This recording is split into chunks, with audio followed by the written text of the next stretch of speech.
welcome to Culture on I-24 News. I'm Oded Grober. Thank you for joining me. Today on our show, we'll talk to the director of an intimate documentary about his 94-year-old mother.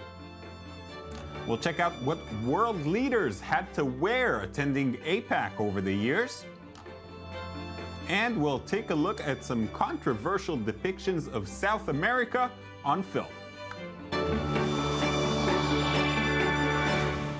Twilight of a Life is a documentary by filmmaker Sylvain Bigelaisen, which documents his relationship with his bedridden 94-year-old mother, who's been diagnosed with a terminal illness. Despite the heavy subject, the film is often funny, heartwarming, even uplifting. It won awards at the Deauville Festival in Belgium and Doc Aviv in Israel. I'm very happy to have Sylvain here in the studio to tell us more about it. Hi, Sylvain. Thank you for coming in. Hey, good evening. So I think what I said really sums it up in a few words, but tell us more about some of the things you deal with in the film. Well, as you know, first, there was no intention to make a film.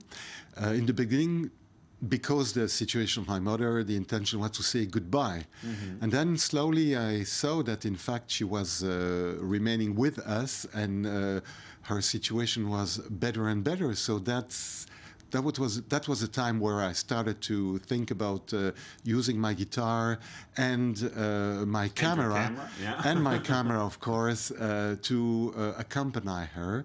And it was a story of 2 years that we were spending together. All right. You know what? I'd like to take a moment, watch a short clip, and come back here some more. Et quoi, je te prends comme mon conseiller. Avec toi, je risque peut-être de gagner de l'argent dans ma vie. Peut-être. Les émotions, c'est quoi? Ça rapporte. Et on aura une clientèle dont tu ne peux pas t'imaginer. Ça peut toucher tout le monde. C'est vrai. Parce que quand on parle de la vie et de la mort, ça touche tout le monde. Non, pas de la mort. Les gens, ils ne voient pas assez à la télévision la mort. Ils ont besoin encore un supplément. C'est fou, quoi. La vie, il faut parler. She definitely kept her humor, you know, that comes across, and it's very touching, even in such a short clip. It's not the first time you were documenting your mother, though. You made a film with her in the past. Yeah, my first film was The Last Card, and that was a film where I had to deal with silences, misconceptions, and a lot of conflicts between us.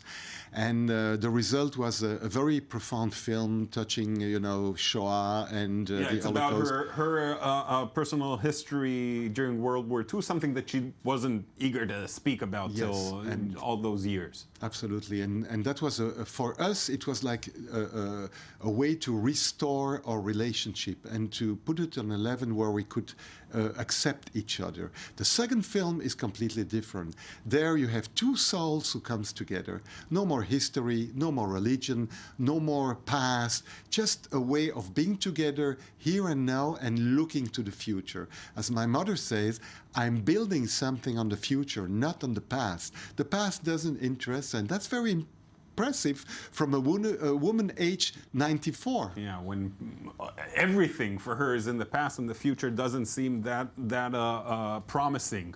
What does it do to a relationship? You're saying, okay, so the first film enabled you to develop your relationship, maybe put you on more equal terms.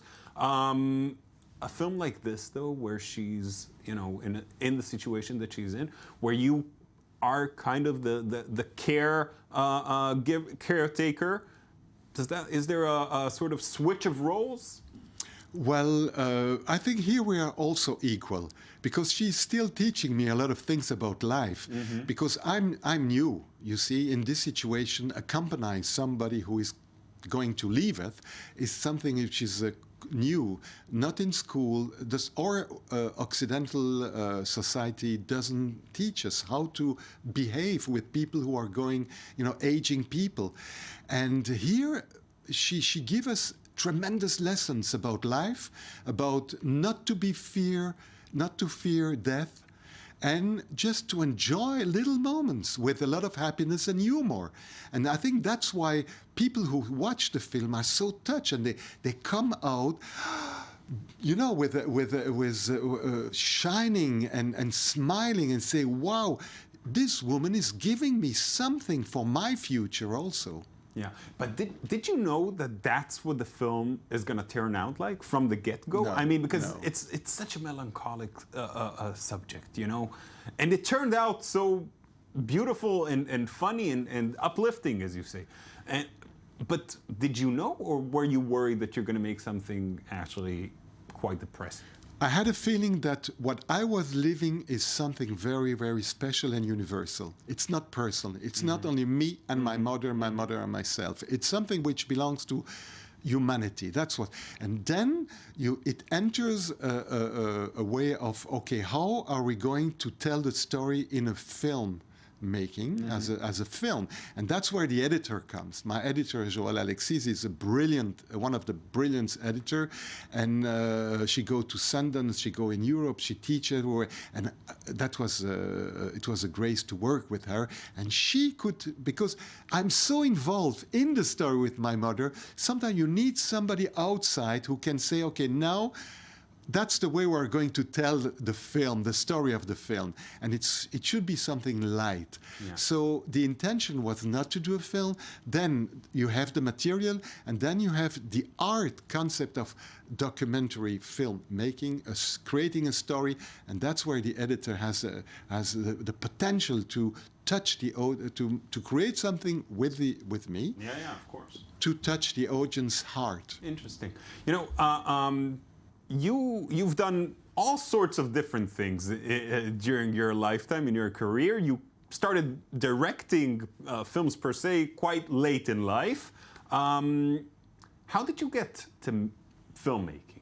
Well, first of all, my guitar I received from my brother when I was age 13.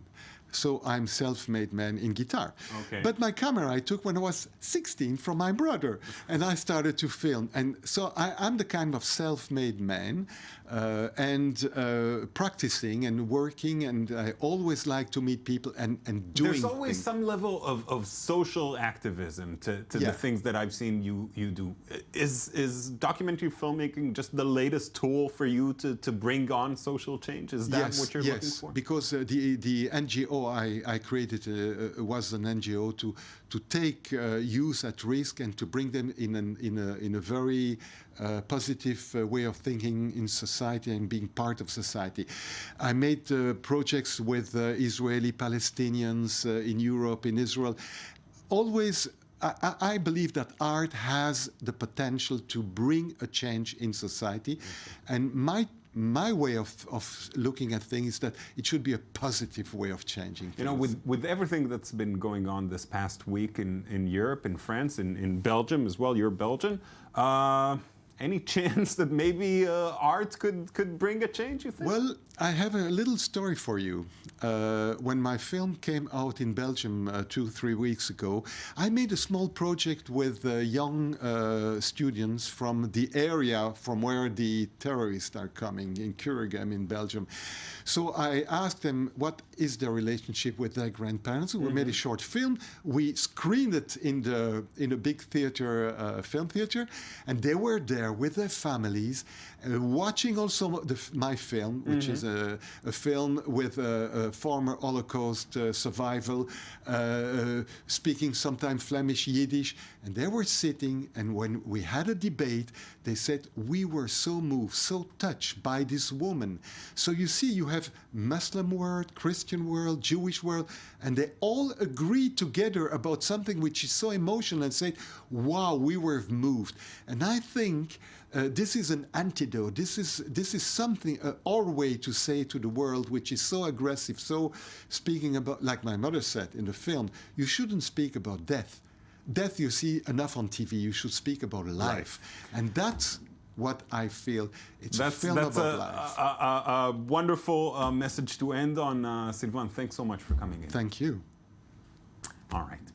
World leaders are gathering these days in the Philippines for the Asia-Pacific Economic Cooperation Summit. But besides the policy and diplomacy, the event is known for some awkward photo ops with traditional garbs. So who wore it best? Daniel Campos takes a look. Philippines' traditional barong pineapple fiber shirts will be the latest fashion trend at the Asia-Pacific Economic Cooperation Summit. This year's summit opens on Wednesday in Manila. 21 of the most important world leaders will dress the barong shirts designed by Paul Cabral, one of Philippines' most respected fashion designers who is known for taking pride in tradition while also embracing modernity. Weaving with pineapple fiber is a centuries-old tradition in parts of the Philippines. Fiber made from the leaves of a pineapple plant, used sometimes combined with silk or polyester to create a textile fabric. This is not the first time the barong Tagalog shirt will be used by APEC world leaders, as it was already used in the 1996 summit. The tradition of dressing the heads of the APEC nations in the host country's national garment is a tradition that goes back to 1993, when U.S. President Bill Clinton put his APEC colleagues in leather bomber jackets. APEC fashion is often mocked in the media. Last year, the tunics worn by leaders in China went viral on the internet for resembling Star Trek uniforms. And in the aftermath of the global financial crisis in 2008, the ponchos worn by the leaders in Peru were ridiculed as potato sacks. Other well-remembered fashion trends from the past: 2002 Mexico's guayabera and 2006 Vietnam's ao-dyed tunics. The barong Tagalog holds a special place in a Filipino man's closet. Reserved for special events like weddings, it is also used as a burial garment. The cloth is made from the hard spiked leaves from the pineapple's crown, which are pounded and dried. Cabral said he studied the APEC leaders' posture to come up with a design that both represents their country and suits their build. Through designers like Cabral, the technique has been revived in the past 20 years, becoming attractive to younger Filipinos who wish to be trendy while staying close to the fiber which makes them unique. In a moment, we'll see how South America is often portrayed on the silver screen. But first, here's our cultural recommendation for today.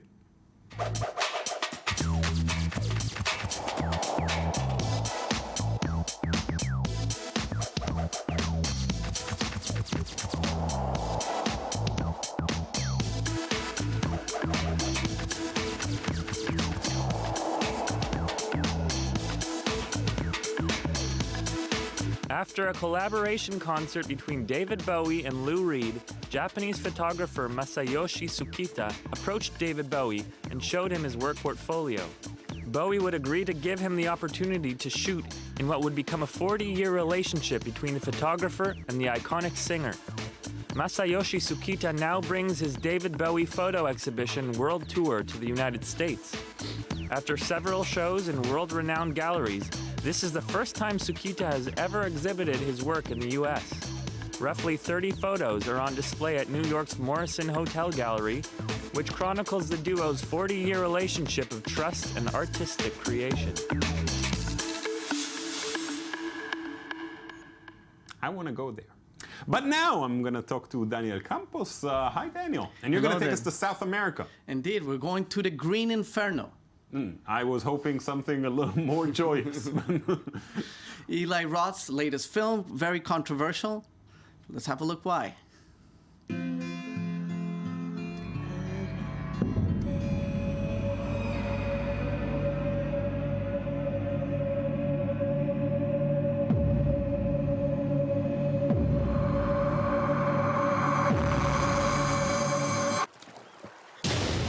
Vaya.